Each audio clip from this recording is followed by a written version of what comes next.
Hey everybody, welcome back to Gun Tote Minnesota. My name is Andrew, and I have the privilege of showing you a little bit about an E. Arthur Brown 1 in 12 twist 26-inch threaded 308 barrel that I'm having phenomenal results with. I'm going to shoot a little bit, then we'll come back and talk about some of the specs and why I like this barrel so much.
All right, so here's something that I think is just wild. That barrel, in combination with good ammo, not even the best hand loads or anything like that, just good ammo, off-the-shelf ammo. These were 168 grain AMAXs. They're flying really good, I'm finding, out to 1,000 right now, a little past 1,000 actually. But I did chronograph, most of my shooting as I've been going, and it's faster than advertised velocities, which makes me really happy. Obviously a 26-inch, it's a little longer. If they test with a 24-inch or a 20-inch, it's going to change things. But I think most of the time, the box numbers that I've seen are either a 24 or 26-inch. And my numbers, my real-world numbers, now that I'm about 200 rounds in at least, maybe 300 rounds in on this barrel, at 300 rounds, it did seem like it sped up a little bit, and then it got to a certain point, and I had one cleaning in between there, and I did have it took me 2 or 3 shots to get it fouled again, but not like it was crazy stringy or anything. I could just tell that there was either a cold bore change, kind of normal stuff, about a quarter of an inch from the group at 100 yards, and then at distance, obviously, it's going to have a little greater impact, a larger slice of the pie. But I just want to talk through numbers, because a good barrel will help you have good numbers. It'll take that good ammo and it'll help keep it consistent to some degree. And so my average velocity right now with 168 grain AMAXs out of that 26-inch barrel, it's running the anechoic can on top of it, I'm getting 28, 24 for my averages. And honestly, anything above 2,800 feet per second is awesome, because I'm going to try to shoot this really far.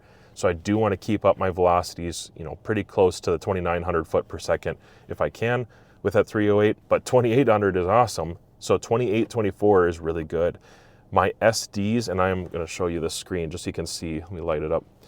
My SDs were 7, and that's on repeat. I've only had one crazy flyer, whether that was the chronograph or the round, it's hard to say, but those are easy ones to tell. When it's like 70 feet per second off, it's probably the chronograph. Could be a bad round, bad read. It's not easy to say, but when I take a selection of 10 or 15 shots and I'm getting SDs of 7, that's a good round and a good barrel both. And so I'm really happy with seeing incredibly low. My ES was actually 20, which isn't the worst, but as far as an extreme spread goes, 20 is reasonable. Once I get out to quite a bit of distance, that might hurt me just a touch, but I'm talking about a barrel that's under $500 in an action that was originally a rifle that was under $500. And this is the kind of performance I'm getting. I mean, that's really awesome. I'm really happy with that. So I'm going to tell you, I'm seeing really good things from this barrel so far. and I'm gonna go check my 1,000-yard group here and see what that looks like. It's extremely windy. I'm gonna try to show you. Maybe I'll take this out and just flip it around, but it's super, super windy out today. As soon as I turned off my camera, went down to check my target, took one look at that group, went back to my car and grabbed my camera because I gotta show you. So I'm down at the target pits, and here are my 1,000-yard results. That's outrageous. That's outrageous. Mostly because it's windy. I can't believe, let me try to lighten it up for you. There you go. I can't believe that. Guys, I've been shooting 308 for a while, and I don't do F-class, and I'm probably not at the degree of an F-class shooter. My rifle isn't set up like an F-class rifle. You realize at 1,000 yards, a group like that, if you can't see those, there's 1, 2, 3, 4. Right there, I do have a flyer there. That's not a surprise to me at all. First of all, my wind read was not bad. If I can say, a little something for myself, my wind read there was not too bad. Check that out. So my deviation from the core of this group is looking to be like, I'll just measure it, about, yeah, it's 2 inches. So 2 inches in 15 to 20 mile an hour winds, and it's going back and forth on those wind reads. I did all right with that. Elevation is phenomenal. When we're talking about 1,000 yards and 308, the consistency, what I was just talking about, the consistency of the SDs and not too bad on the ES, I bet you that one was my bad ES too in that group, but we'll see. So that consistency for a 308, I shot good groups with a factory barrel from time to time, but I've been shooting repeatedly good groups with this E. Arthur Brown barrel, and at 1,000 yards, getting something I think that's a 10-inch, probably a 10-inch group with my flyer. That's a 1 MOA group with the flyer, and it might even be smaller. Now that I'm looking at it, let's just call it 10 inches for now. If that's a 10-inch group with my flyer at 1,000 yards, I'm ecstatic. That's all I needed. I just wanted 1 MOA with 308 and these 168s, and that 112 is doing, or a 1 and 12 twist rather, is doing awesome. But this group right here is very promising. Now, I was hitting small targets. I had a small 10-inch plate out there, and I was hitting it pretty consistently when it wasn't windy. And I thought, well, there's some real potential here. But I didn't know that this is what we're looking at. This is very consistent. I'm going to do lots more groups. I know you need to do at least 10-shot groups, and you need to do 5 or 6 10-shot groups to be really sure. But so far, I'm seeing a lot of promise, and you really can't fabricate that on a windy day. That's not just chance. That is incredible. Perhaps what's even more incredible is I found out when I shot that group, look how loose my rail was. My rail had come loose under recoil, which is not super uncommon with 308s and going back and forth from hot to cold. And all I did to alleviate that is put the smallest dab of Loctite Blue on some of my hardware, and that rail did tighten down properly. I think that was just something I forgot to do initially. I almost always remember to do that, especially with Savage rifles. I think it's a great idea. If you haven't been doing that, I'm going to highly recommend you go ahead, put just a drop of Loctite Blue on there, never red, just Loctite Blue, and it'll keep it from loosening up in the hot and the cold like what I experienced here. Other than that, no issues really.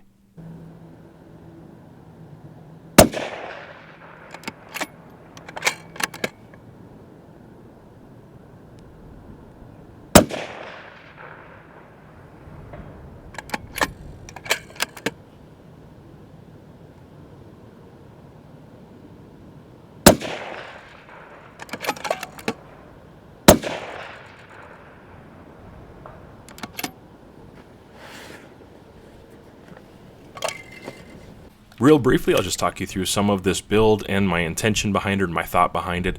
Starting from the rear, I have an Orcs chassis. I really like the Orcs chassis, especially because I'm a big guy. I can get spacers for it. It's a strong, rigid, monolithic piece for the most part.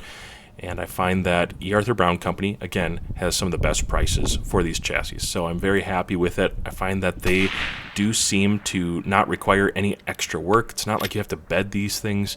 You can just drop your action in and you get really rigid and excellent results. I do use a torque wrench, and I do try to find a sweet spot. That's one caveat. If you want to get the kind of results that I'm getting in this video, you're going to need to do a little bit of extra work, but not too much, not as much as you used to with wood stocks. So I'm a big fan of the E. Arthur Brown company offered stocks from MDT. Lots of offerings there. You'll see on the website in a little bit.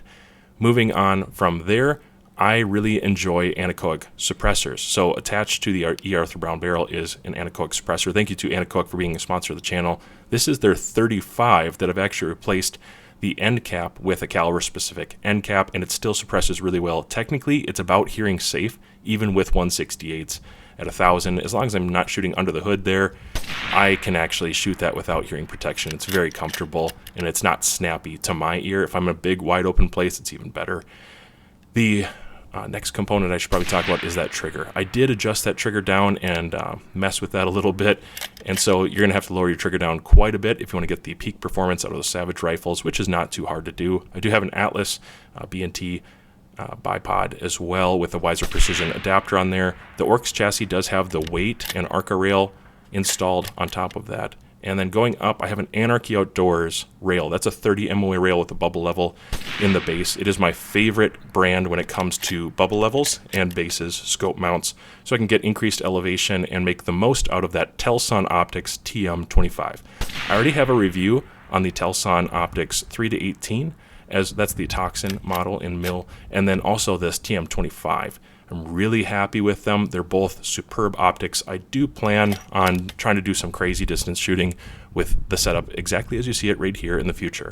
When I'm shooting closer, I'm going to be shooting 155, 168s. I might try some 175s and 185s at a mile in about a week and just see what happens for fun. A little bit of an experiment, but I'm enjoying it.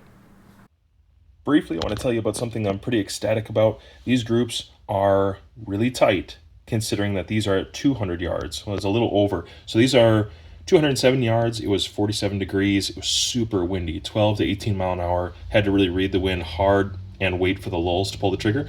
That's 150 grain or 155 grain match, which was what this barrel is recommended to shoot well. And at these distances, I'm getting really tight groups. So this would be technically half MOA and quarter MOA. I really can't be more pleased for that. Those are 2 5-shot groups, and it looks like it's a pretty repeatable, let's say 1 MOA is very repeatable, and I think that has a flyer, but this right here makes me very happy. So I know the potential is there. The more I shoot it, the more I learn this particular rifle and the way that kind of the harmonic sequence goes and recoil mitigation, all that sort of thing. I think I'm going to see more and more groups that look just like this, but this is great to see, especially on a windy day. So if you're looking for a good ammo to start with, if you get the 1 in 12 twist, I'm going to say start with some 155 AMAXs. Try that out. I think you're going to be really happy with that, or the 155 grain match that you can get from a couple different companies, and you'll be seeing groups like this, I'm very confident, if you have the skills as a shooter. Here's the website, and this is actually the exact barrel that I had E. Arthur Brown Company install on my Savage Model 10. You'll see that this is a barrel that's compatible with Savage Model 10, 110, and Access rifles, which is really cool. It's 308, and I went with a 1 in 12 because I'm going to be shooting most of the time around 600 and in, and I'm finding that 600 and in, I'm getting really tight results, very, very impressive. I have had some great results at 1,000 as well, which isn't too surprising. A lot of people shot 1 in 12s for a good long time at 1,000.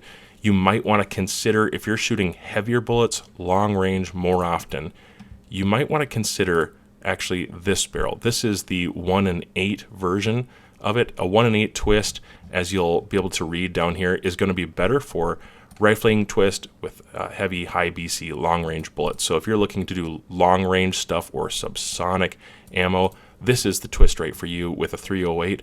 But for me, since I wanted this to be primarily a 600 yards and in really tight shooting rifle, then I needed something that would match with the bullets that I'll be running through it, which are like the 155s, 168s. Actually, both of those did really, really well. I'm so pleased with that performance. So a couple things about purchasing from here. You'll see the base price is $299, which is outrageously affordable.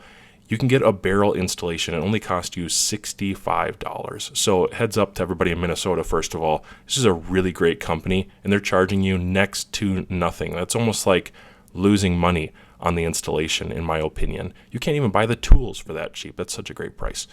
You can get channel stock, fees, add a nut wrench. There's lots of things that you could add on here and get everything pretty much customized to the way that you want it. I actually chose to go with a custom muzzle threading option, but if you're not going to shoot with some sort of device, a brake or a suppressor like I did in this video, then you can cut and recrown at that 11 degree, perfect degree for target grounds, and that's only $70. Really great price, and they always throw in their bore paste gun cleaner, which is a nice little throw in, a little extra. Here's a little information about the contour.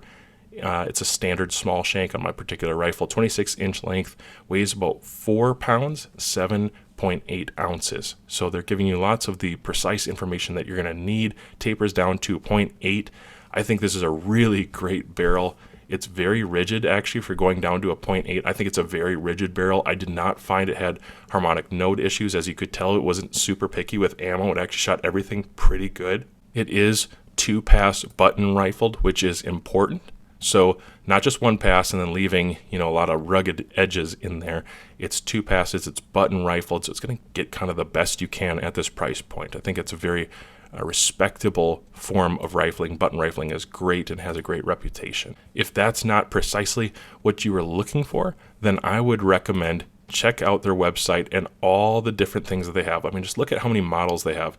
Ruger 1022s, just about everything. AR-15s, Ruger Mark pistols, TC Contenders, Encores, Pro Hunter, Remington 700, Savage, and more gun models. And I've actually done a review on some of their CZ stuff as well. But I just can't believe how much they have. This is one of the most well-stocked companies in Minnesota, and I think their prices are really hard to beat. When it comes to stocks and chassis, I want to highly recommend you check them out because they have so many chassis that are in stock and they're really great prices. So head over to their website right now and you're going to find a lot of cool things that are hard to find other places, colorations that I just wasn't able to find on the internet except for at E. Arthur Brown Company.